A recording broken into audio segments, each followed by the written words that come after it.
ইলাল মসজিদিল আকসা আল আকসা আল্লাযী বারাকনা হাওলাহু লিনুরিয়াহু মিন আয়াতিনা ইন্নাহু হুয়াস সামিউল বাসীর। পৃথিবীতে প্রথম কাবা ছিল কোনটা জানে? মসজিদে বাইতুল মাকদাস, যেটাকে আল আকসা বলা হয়, জেরুজালেমে, যেটাকে দখলদারি করতে চাইছে। ওই মসজিদটাই ছিল প্রথম পৃথিবীর কাবা। জোরে বলুন সুবহানাল্লাহ।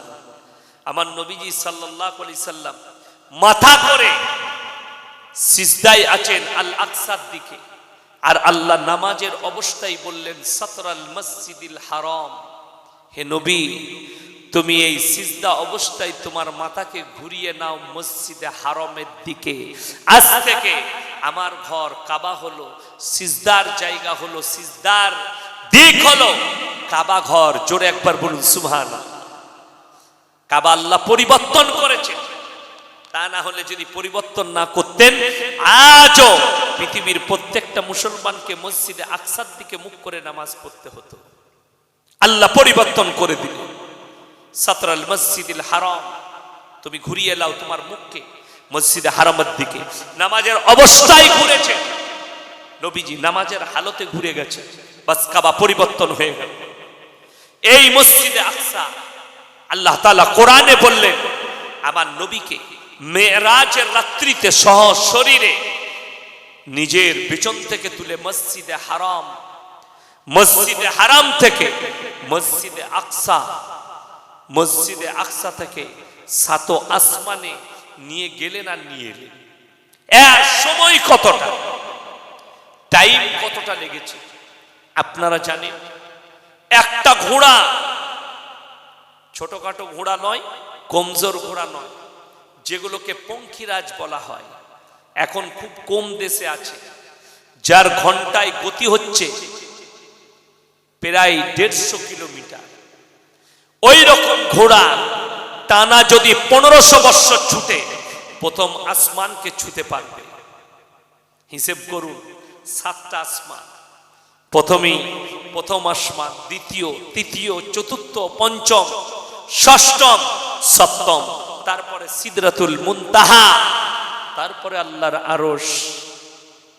এই আল্লাহর আরশ পর্যন্ত একটা রাত্রি, পুরো রাত্রি নয়, অর্ধরাত্রির কিছুক্ষণের অংশের মধ্যে আল্লাহ নিয়ে গেলেন। জান্নাত জাহান্নাম পরিদর্শন, আল্লাহর কাছে নামাজের উপহার, রোজার উপহার নিলেন, আবার ফিরে এলেন। রওয়ায়েতে আছে নবীজি সাল্লাল্লাহু আলাইহি সাল্লাম যখন মেজারের রাত্রি কাজ পূরণ হলো তখনও দেখছে উজুর পানিটা যখন গড়িয়ে যাচ্ছে, তারপরও দেখছে কারুয়াট, বিছনের কারুয়াট বদল হয়নি। জোরে বলুন সুবহানাল্লাহ। এতটুকু সময়ের মধ্যে পৃথিবীর মানুষ আমাদের মতো মৌলবীকে পাগল বলবে, কিন্তু সেই যারা আমাদেরকে পাগল বলছো তাদেরকে বলি আল্লাহর কাছে সব জিনিসটাই সম্ভব। এটা মানুষ বিশ্বাস করবে নাস্তিকরা কখন? আল্লাহর কসম, যেদিনে কিয়ামত সংগঠিত হবে, যেদিনে তার কাছে মৃত্যু হাজিরি দেবে, সেই সময় সে বিশ্বাস করবে, আর সেই সময় আর কোনো উপায় থাকবে না। কেন? আল্লাহ তাকে তওবা করার সময় দিবে না, তাকে কথা বলার সময় দিবে না, তাকে ইশারা করার সময় দিবে না। জানে মৃত্যু এমন জিনিস, আল্লাহর কসম, এই মৃত্যু থেকে যদি মানুষ ফিরতে পারত তাহলে কিন্তু মানুষকে বলে দিত আর জীবনে পাপ করিস না। মৃত্যু থেকে কেউ ফিরে না। যেমন বলে দিই, অনেক মানুষ দেখবেন মেয়ে ছেলে, বেটা ছেলে হোক, কারণবশত বিষ খেয়ে ফেলে, খাই না, কথা বলে, বিষ খায়। বিষ খাওয়ার পরে তার যে ওয়াশিংটা হয়, ওয়াশ যেটা করে পানি দিয়ে পাইপ ভরে, বিষ খাওয়ার পরে যারা বেঁচে যাবে তারা জীবনে আর বিষের ধারে পাশে যাবে। এটা আমি হাকিকত বলছি, যারা খাই বেঁচে যায় তাদেরকে জিজ্ঞেস করবে কতটা কষ্ট, তারা জীবনেই ধারে পাশে যাবে না। কেন? তার কষ্টটা তারা অনুভব করে। ওই রকম মৃত্যু সম্পর্কে খালি এতটুকু কোরআনে আছে, হে আমার নবী, ওয়ান্নাজিয়াতি গরকা, গর্ক মানে হচ্ছে ডুব মারা। ওয়ান্নাশিতাতি নাশতা, কসম খাচ্ছি ওই ফেরেশতার যারা দ্রুত গতিতে আমার হুকুমে তোমাদের কাছে পৌঁছায়। তোমাদের শরীরে গর্কা মানে হচ্ছে ডুব মারা, ডুব মেরে তোমাদের আত্মাকে ক্যাপচার করে আর ধরে সেটাকে টেনে নিয়ে এসে ওয়ালাউলা ইজা বালাগাতিল হুলকুম, এই হালাকে টেনে নিয়ে আসে। আনতুম হিনা ইজিন তানজুরুন, তোমরা খালি ভ্যালভ্যাল করে তাকিয়ে দেখবে, সেই সময় বিছানায় মৃত্যুশয্যায় শুয়ে থাকবে, তাছাড়া তোমাদের আর কোনো উপায় থাকবে না। তোমরা মৃত্যুশয্যায় পড়ে যাবে। তুমি চাইলেও তোমার পরিবারকে ইশারা করতে পারবে না, বলতে পারবে না আমার কি হচ্ছে। কোরআন বলছে ওয়ান্নাশিতাতি নাশতা, তোমাদেরকে যখন কাফন পরিয়ে জানাজার নামাজ পড়ে যখন দাফন করে, দাফন করার পরে হে আমার নবী বলে দাও, তোমার আত্মীয়রা যখন ফিরে চলে যায়, ফিরে আর কেউ তাকায় না, তাকায় কবরস্থানে। কবরস্থানে বলে দিই, যারা ভাবেন না তারা একটু ভেবে গিয়ে কালকে যদি কোনো মাইয়াত বাড়িতে যান পরীক্ষা করবে জানাজার ময়দানে। ভাই, যারা বাইরের মেহমান আছে তাদেরকে আগে দেন, তারা মাটি দিয়ে বাড়ি যাবে, ঠিক কি না? কথা বলে তাড়াতাড়ি, বলে মাটি দাও তাড়াতাড়ি। যে যত পারলো তাড়াতাড়ি মাটি দিলে, হ্যাঁ ধোয়া পর মাটি দাও আর পালাও, পালাও, তাড়াতাড়ি পালাচ্ছে। একজন বলছে তাড়াতাড়ি চ, তাড়াতাড়ি চ, ঘরে কাজ আছে, জমিতে কাজ আছে, মাটি দিয়ে বেরিয়ে যায়, তোমার দিকে ফিরে তাকাবে না। আল্লাহ বললেন আমি কসম খাচ্ছি ওই ফেরেশতা যারা দ্রুত গতিতে তোমাদের কাছে কবরে পৌঁছায়, তোমাদের বাঁধনগুলো খুলে দেয় আর বশ করিয়ে তারা সওয়াল আর জবাব শুরু করে তোমার কাছে। তোমার মধ্যে রূহটাকে ফুঁকে দিয়ে সওয়াল আর জবাব তো শুরু হয়, আল্লাহ শুরু করান ফেরেশতাদের দ্বারা। সেই মুহূর্তটার কথা ভেবে দেখো। আর সওয়াল জবাবের পরে ভালো মানুষদের জন্য তাদেরকে নিদ্রা দেওয়া হয়, তাদেরকে আরাম দেওয়া হয়, তাদের কবরের দিকে জান্নাতুল ফিরদৌসের হাওয়া পৌঁছে দেওয়া হয়। জোরে বলুন সুবহানাল্লাহ। যারা অন্যায় করে, যারা অন্যায়ের পথে চলে, যারা গুনাহগার হবে, তাদের আযাব শুরু হয়ে যায়। আল্লাহ শুরু করা আযাবের ফেরেশতাদের দ্বারা সওয়াল জবাব করতে আসে, তোমার কোমরের দড়িগুলো খুলে দেয়। মৃত্যুর জীবনটা বড় কঠিন জীবন। দুনিয়ার জীবন তো হেসে খেলে পেরিয়ে যায়, পেরোই না পেরোই না। এতগুলো মানুষ আপনারা বসে আছে, আমার দুপাশে দুজন মন্না বসে আছে, জানেন এখনই যদি আমার বুকে ব্যথা করে ইনি ছুটে এসে আমাকে জড়িয়ে ধরবে, আপনারা ছুটে আসবেন। কতগুলো মানুষ, আল্লাহর কসম, কবরে যাওয়ার পরে তুমি যতই চিল্লাও তোমার পরিবারের কেউ আসবে না যদি তোমার আল্লাহ তোমার সাথে না থাকে ওই জায়গায়। ওই জন্য কোরআনে আছে আইয়ুকুম আহসানু আমালা, তোমরা ভালো আমলটা করে নিয়ে এসো আমার কাছে পেরুবার জন্য। আজকে আমি বলেছি মুসলমান অনেক, মুমিনের কমি, মুমিনের অভাব আছে, মুমিন খুঁজে পাবেন না। চিরুনি দিয়ে তালাশি করে খুঁজতে হবে। যদি বলেন হুজুর কেমন করে, আমি কালকে বলে এসেছি ইন্দোরের মাটিতে 100টা মুসলমানের মধ্যে 98 জন জাহান্নামে যাবে। তার কারণ শুনেলেন, আমাদের প্রথম নম্বর কারণ হচ্ছে আমরা নামাজও পড়ি, লোকের গীবত চুগলিও করি। আমরা নামাজ পড়ি, লোকের ক্ষতি করি। আমরা নামাজ পড়ি, বাবা মাকে ভাত দিই না। আমরা নামাজ পড়ি, লটারির টিকিট কাটি। আমরা নামাজ পড়ি, সুদ খাই। আমরা নামাজ পড়ি, হারাম খাই। এখন যে যুগটা এসে পৌঁছেছে, কোনো মানুষই ভালো করে বলতে পারবে না যে আমরা সৎ পথে চলছি। কেন জানেন? এখন বেঈমান কাফেররা যে জালটা বিছিয়েছে, খতরনাক জাল বিছিয়েছে। সেই জালটা নাম হচ্ছে বন্ধন লোন আর গ্রুপ লোন। গোটা বাড়ি বাড়ি ঢুকে গেছে, ঠিক কি না? ঠিক বলছি না? বাড়ি বাড়ি, কিছু বাড়ি বাদ আছে যারা একটু পরেজগার, মুত্তাকি, আলেম, উলামা, তাদের বাড়িগুলোতে জাল বুনতে পারেনি। বড় কষ্টের বিষয়। কি লাভ? লাভ হচ্ছে আমার স্বামীর ইনকাম কোন, ওই জায়গা থেকে পয়সা পাবো, ওই টাকা নিয়ে ব্যবসা করব। আল্লাহর কসম, হারামের টাকার ব্যবসায়ী কখনো বরকত পাবেন না। বরকত হালাল টাকায় ব্যবসা করুন, হালাল টাকায়। এক বস্তা আলু নিয়ে হাটে বসে 50 কেজি আলু 500 টাকায় 1000 টাকায় কিনবে, সেইখান থেকে আপনি খুচরো বিক্রি করে 150 টাকা লাভ করেছেন, 150 টাকায় সংসার চালাবেন, হালাল মাল হালাল খাবেন, মরে যাওয়ার পরে কবরে শান্তি পাবেন, বেঁচে থাকতে দুনিয়াতে শান্তি, মনে একটা কনফিডেন্স থাকবে আমি হালাল খাচ্ছি। কেন? কোরআনে আছে ইন্না আউলিয়া আল্লাহি লা খাউফুন আলাইহিম ওয়া লা হুম ইয়াহজানুন, যারা আমার প্রিয় আমার বন্ধু হবে তাদের দুনিয়া এবং আখিরাতে কোনো ভয় নেই। আপনি ভয় খাবেন না, আপনার দুনিয়া এবং আখিরাত কোনো জায়গায় আপনি ভয় খাবেন না।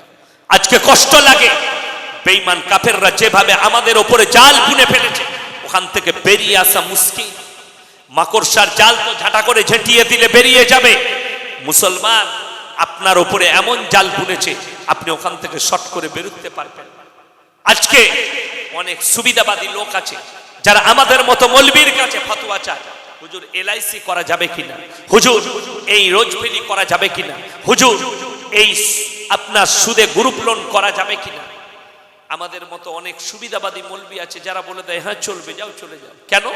আমি যদি না বলি আমার মাদ্রাসায় আর চাঁদা দিবে না, আমি যদি না বলি আমাকে আর নাজরানা দিবে না, আমি যদি না বলি আর আমার সঙ্গে সম্পর্ক থাকবে না। আল্লাহর কসম, তোমার সঙ্গে সম্পর্ক বড় জিনিস নয়, আমার আল্লাহর কাছে ক্লিয়ারটাই হচ্ছে বড় জিনিস। মিথ্যা কথা বলে লোককে হাসিও না, সত্য কথা বলে কাঁদিয়ে দাও। আপনি একদিন কাঁদবেন, আপনাকে আমি সত্য কথা বলে যাব, আপনার মনেতে আঘাত আনবে, আপনি হয়তো সাময়িক আমার উপরে বেজার হবেন।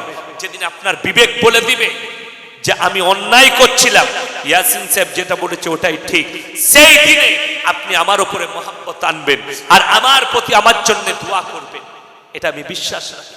ওই জন্যে কোনো ভাই হারামের দিকে ঢলে পড়বেন না, জোরে বলুন ইনশাআল্লাহ। হারামে বরকত নেই, যারা বলছেন হারামে বরকত আছে তাদেরকে আপনাকে প্রমাণ দিয়ে যাচ্ছে। আপনাদের মসজিদের ইমাম সাহেবকে চলে গেছে, ইমাম সাহেবের বেতন কত বাবা? এ কথা বলেন না কেন? বলেন না। 5000 এখানে জুম্মার নামাজ আর 5 ওয়াক্তের নামাজে আচ্ছা ফ্রি 2500 নামাজ হবে না। কত বুঝতে পারেননি? ইমানদারির সঙ্গে বুঝবেন। যাই হোক, যেটাই দেন 2500 টাকা। ওনার বউ পালিয়ে গেছে না আছে? কথা বলে না আছে? শুনেছেন বউ বলেছে ভাত খাবো না, 2500 টাকা ইনকাম করছিস? কখনো নয়। আমার মাদ্রাসায় আমার বেতন 8000 টাকা। কি বুঝলেন? 10 জন জিজ্ঞেস করছে হুজুর ছিটটা কোথায় কিনেছে? আবে তুই যে দোকানে কিনেছিস আমিও কিনেছি। হুজুর যে জামা পরে আছে জিজ্ঞেস করুন কত বেতন পায়?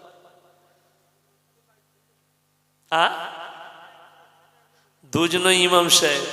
জুম্মার ইমামের বেতন কত? নেই, ফ্রি। কত ভালো। আমাদের দেশের লোক ফ্রিতে যদি কেউ মুরগির গু বিক্রি করে তাও কিনে নেবে, যদি বলে ফ্রি দেওয়া হচ্ছে, খালি প্যাকেট করে দিয়া।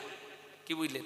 এরা ফ্রি পেলে আর পয়সাই যাবে না, বড় কষ্ট লাগে, দুঃখ লাগে। যাই হোক, ফ্রি ইমাম, ফ্রি মৌলবি, কি বুঝলেন, বড় কষ্ট লাগে।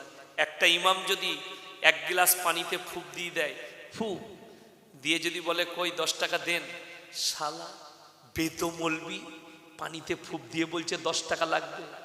কোনোদিন বলতে পেরেছেন শালা ডাক্তার 50 পয়সার ওষুধকে 5 টাকা নিচ্ছে? কেউ বলেছে কোনোদিন? কথা বলেন না, বলতে পারবেন না। কিন্তু চায়ের দোকানে মৌলবীদের সমালোচনা হয়। বিয়ে পড়ানো যদি 500 টাকা চেয়ে নেয়, এরা বাইরে গিয়ে রাস্তায় মৌলবীর সমালোচনা করে, কুচ্ছ গায়, চুগলখড়ি করে, হারাম করে, কিন্তু কোনোদিন বলতে পারে না ডাক্তার কি করে 1000 টাকা ফি নিচ্ছে। ডাক্তারকে 1000 টাকা ফি দিলে যদি বলেন তারা যোগ্যতা অর্জন করেছে, আর আমরা গরু ছাগল? কথা বলেন না? তার যদি ডাক্তারি যোগ্যতা থাকে এই মৌলবীর কোরআন আর হাদিসের যোগ্যতা আছে, যেটা সেই ডাক্তারের নেই। ঠিক বলছি না ভুল বলছি? তার সেটা নেই। যদি বলেন আছে, তাহলে এই শওকতের বেটা ইয়াসিনের সঙ্গে একটা ডাক্তারকে বস করাও। হ্যাঁ, ওই তো বলছি, ডাক্তারের মায়ের জানাজা পড়াবে কে? ফ্রি মৌলবি। আচ্ছা, ফিরহাদ হাকিমের মা মরে গেলে মদন মিত্র পড়াবে তো জানাজাটা? তো মৌলবি তো বেতন নাই, ফ্রি মৌলবি পড়াবে। কষ্ট ওই জায়গায়। শুনেলেন, আর পরে বলে দিই, আল্লাহর কসম, আপনারা বেতন দেন আর না দেন, বুখারী শরীফের রিওয়ায়েতে আছে, আমার নবীজি সাল্লাল্লাহু আলাইহি সাল্লাম বললেন, হে আমার সাহাবীরা শোনো, যারা আল্লাহর রাস্তায় থাকবে, যারা দিনের পথে থাকবে, আল্লাহ মৃত্যুকাল পর্যন্ত তাদেরকে ইজ্জতের রুজি দান করবেন। চলে বলুন সুবহানাল্লাহ।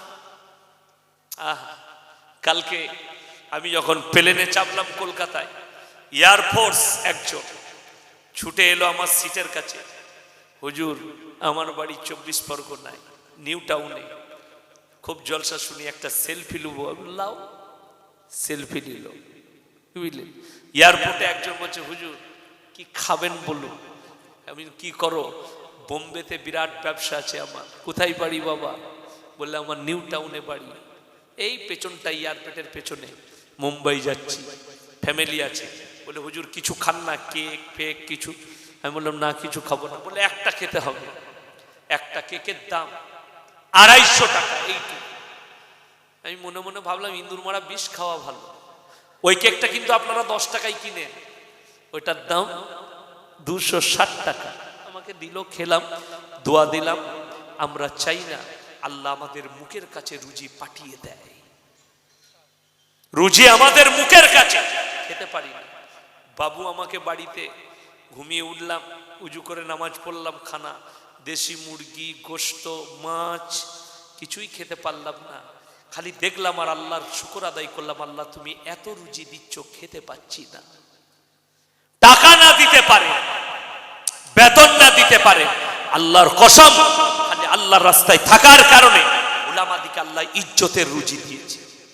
যদি এটা যাদের বিশ্বাস নয়, তারা পার্থবাবুর টাকা ছিল 300 কোটি রাখা ওর পিতার কাছে, তাকে জিজ্ঞেস করে এসো কত ভালো লাগছে। জিজ্ঞেস করুন গিয়ে জেলেতে, যে স্যার কত আরাম টাকায়। উনি বলবেন বেরো বেশ।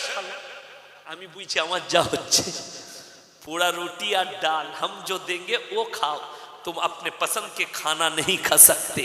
আল্লাহর কসম, আমাদের দস্তরখানে আছে, আমরা খালি ভাবি কোনটা খাবো কোনটা খাবো না। কি বুঝলেন? কালকে জলসা শেষ করেছি রাত 11টায়। একজন হাজী সাহেব আমাদের বর্তমানে খুব মহব্বত করেন বাপ্পাটাকে, হুজুর আমার বাড়িকে যেতেই হবে। আর একজন আমার এলাকার জামাই, তিনি বললে যেতেই হবে। বাড়িতে গেলাম, একজন দিল তরমুজ, আমি কিছুই খাবো না, 2 পিস তরমুজ। মার্কেটে নিয়ে গেল, সেখানে গিয়ে ফালুদা, দামি ফালুদা, আতার পায়েস একটু খেলাম, হাজী সাহেব খাওয়ালো। আমার বাড়িতে একটু ডাল ভাত খেতে হবে, খেলাম, বিভিন্ন আইটেম, কিছুই নেই না, এই কোটি ভাত আর একটু ডাল। দিমাগ চাইছে না, কিন্তু দস্তরখানে 1000 রকমের খাবার নামিয়েছে। আল্লাহর কৃপা, আল্লাহর খালি শুকর আদায় করলাম। যার বাড়িতে ছিলাম, রহিম ভাই ভোরের বেলায় গাড়ি করে দিয়ে গেল, আল্লাহ তার মঙ্গল করুক। আমাকে এয়ারপোর্টে ছেড়ে গেল, খিদমত বেচারা। যাওয়ার পরে, হুজুর আমার স্ত্রী রান্না করেছে, রুটি আপনাকে নিতে হবে, নিয়ে এসো। 15-20টা তরকারি, খাসির মাংস, মুরগি আর মাছ আর আপনার সবজি, বেগুন ভাজা, করেলা ভাজা। আমি করেলা ভাজি আর একটু ডাল নিলাম। কি বুঝলেন? 1 পিস খাসির মাংস একটু, হুজুর আপনার জন্য করেছি। আমি শুয়ে শুয়ে চোখের পানি আমার পর দিয়ে গড়িয়ে এলো। আল্লাহ, কওমের মানুষ আমাদিকে বেতন দেয় না, তুমি এত ভালোবাসো, এত রুজি দিচ্ছ, আমরা খেতে পাচ্ছি, আমরা মুখে তুলতে পাচ্ছি না। আর যারা কোটি টাকা রোজগার করে, খেতে পায় না, পুরা রুটি খেতে হয় আর আন্ডার প্যান্ট পরে ছুটতে হয়। কথাটা বুঝতে পারেননি? আমাদের মুরব্বিদের সকালবেলায়, বাবা রামদেবকে দেখেন না, সকালবেলায় উঠে পাটাকে এরম করে তুলে খালি এরম করে ব্যায়াম করছে। সালার মনে হচ্ছে বেঁকে গেছে গুটায়। কি বলছেন? রামদেব। আর লোককে বলছে ইয়ে খাও, ও খাও, ইয়ে খাও। আমি কালকে জলসাই বলেছি, আল্লাহর কসম করে বলছি, শুনে নাও, যাদের সুগার আছে, প্রেসার আছে, লো প্রেসার, হাই প্রেসার, যাদের মধ্যে রোগ জ্বালা আছে, তারা তাহাজ্জুদের নামাজ পড়ুন, তোমার সুগার ভালো হবে, রোগ জ্বালা ভালো হবে। যদি কেউ 5 ওয়াক্তের নামাজ পড়ে, তাহাজ্জুদের নামাজ পড়েন, তাকে আন্ডার প্যান্ট পরে ফজরের পরে ছুটতে হবে না। রাত্রিবেলায় উঠো, তুমি তাহাজ্জুদের নামাজ আদায় করো। আমার আল্লাহ রাব্বুল আলামিন কোরআনে বললেন, ওয়াল্লাযীনা ইয়াবিতুনা লিরাব্বিহিম সুজদান ওয়া কিয়ামা। আমার যারা প্রিয় বান্দা হবে, তাদের সবথেকে দামি আখলাক আর চরিত্রটা শোনো। তারা রাতের অন্ধকারে রাত জেগে কেঁদে কেঁদে আমার ইবাদতে রাত যাপন করে। রাতের বেলায় তোমরা উঠে পড়ো আর আল্লাহর ইবাদতে মশগুল হও। ওয়াল্লাযীনা ইয়াকুলুনা রাব্বানা সিরিফ আন্না আযাবা জাহান্নাম। তারা আল্লাহর কাছে প্রার্থনা করে, চোখের পানি ফেলিয়ে, ওগো আল্লাহ, তুমি আমাদিকে জাহান্নামের আগুন থেকে রক্ষা করো। ইন্না আযাবাহা কানা গরমা। ওগো আল্লাহ, জাহান্নাম হচ্ছে খারাপ বাসস্থান। ইন্না আযাবাহা কানা গরমা ইন্নাহা সাত মুস্তাকাররাম ওয়া মুকামা। সেই জায়গা থেকে আমাদের সকলকে আপনি হেফাজত করুন। রাতের অন্ধকারে চোখের পানি ফেলাও। উলামারা, আল্লাহর ওলিরা ওলি হয়েছে ব্যায়াম করে লয়, খানা খেয়ে লয়, ছুটে লয়, রাতের অন্ধকারে রাত জেগে আল্লাহর ইবাদতে কেঁদে কেঁদে।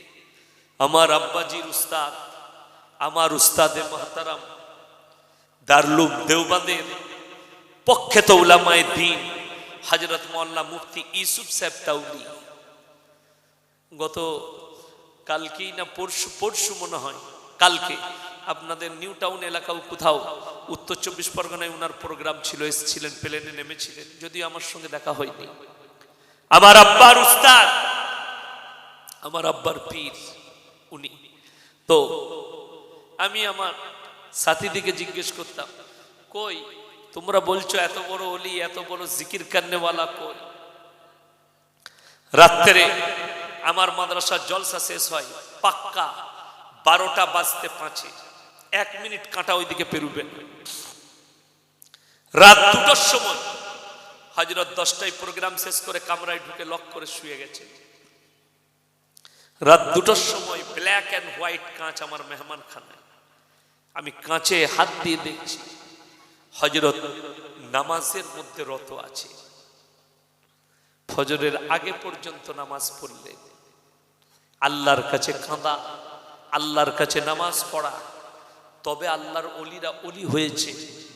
রাতের অন্ধকারে খাজা মঈনুদ্দিন চিশতি রহমতুল্লাহ আলাইহির জন্য তিনার জীবনীতে লেখা আছে, 12 বছরের পর থেকে খাজা মঈনুদ্দিন চিশতি রহমতুল্লাহ আলাইহি মৃত্যুকাল পর্যন্ত জীবনে কোনোদিন তাহাজ্জুদের নামাজ কাজা করেনি। জোরে বলুন সুবহানাল্লাহ। আপনি আপনার জীবনে তাহাজ্জুদ আনতে পারলেন না, তাহাজ্জুদ তো দূরের কথা, ফরজ নামাজটা ঠিক করে আনতে পারলেন না। বলি, মানুষ জলসায় গেলে বলে, আমাকে একজন বলছিলেন যে কবরে মাটি দেওয়ার সময় দোয়াটা কোন সিস্টেমে পড়বে একটু বলবেন, এটা নিয়ে ঝামেলা হয়। আমি বললাম, এটা নিয়ে মারামারি করে করবে কি? কথাটা বুঝতে পারেননি? দোয়া পড়লেন, মিনহা খালাকনাকুম ওয়া ফিহা নুঈদুকুম ওয়া মিনহা নুখরিজুকুম তারাতান উখরা, মাটি দিয়ে দিলেন, অসুবিধা নেই। আপনি বললেন মিনহা খালাকনাকুম, 1 চাং রাখলেন, ওয়া ফিহা নুঈদুকুম 2 চাং রাখলেন, 3য় চাং রাখলেন, ওইটা ফরজও নয়, ওয়াজিবও নয়, ঝামেলাও নাই। কেউ যদি সময় না থাকে, মাটি না দেয়, পালিয়ে যায়, গুনাহ আছে?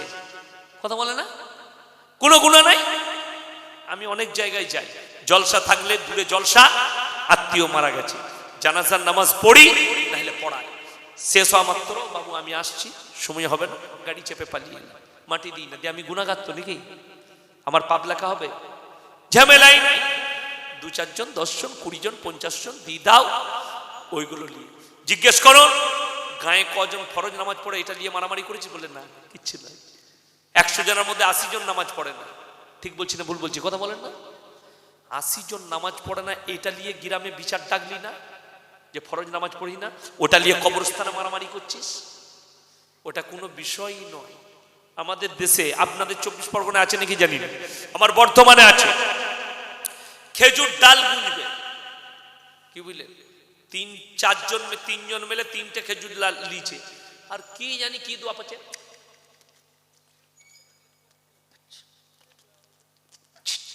তাকে জিজ্ঞেস করলাম কি দোয়া পড়লে, বলে সব শুনতে হবে না, মানে মাল কিছুই পড়ে না, ও জানে না, তো আমি বুঝতে পারছি দোয়া জানে না।